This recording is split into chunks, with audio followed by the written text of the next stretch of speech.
When Goswami Tulsidas wrote the Ramayana in his regional language, Awadhi, it was not merely the creation of a scripture.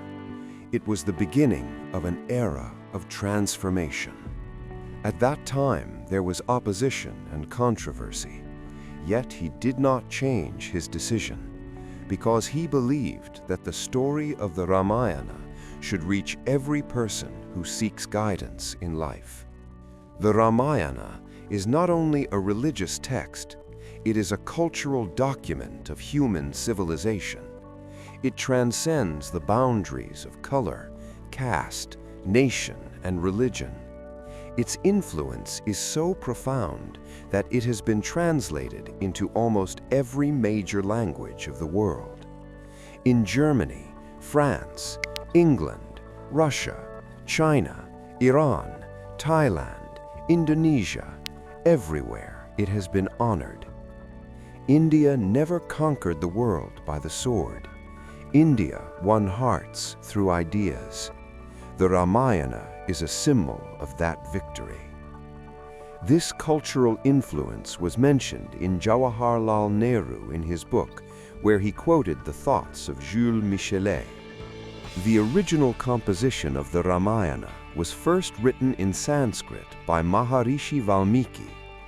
Time changed, languages changed, but the story remained eternal. Saints and poets reshaped it into the language of the people, and in North India, Goswami Tulsidas immortalized it in Awadhi. But the Ramayana is not merely a story of the past. It is a declaration of eternal truth.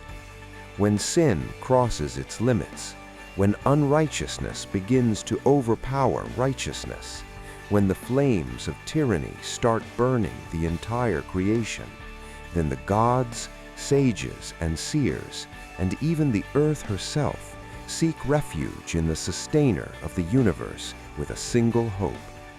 At that time, Ravana, intoxicated with arrogance, drowned in the pride of his boons, was ready to trample the three worlds.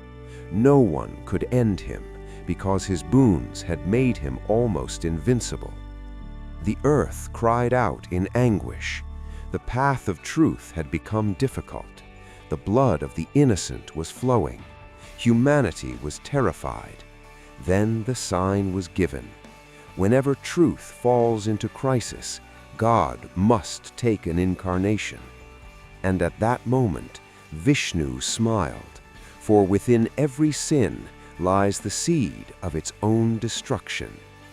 Ravana considered humans insignificant, and that became his greatest mistake. In the very human form he despised, Vishnu resolved to incarnate.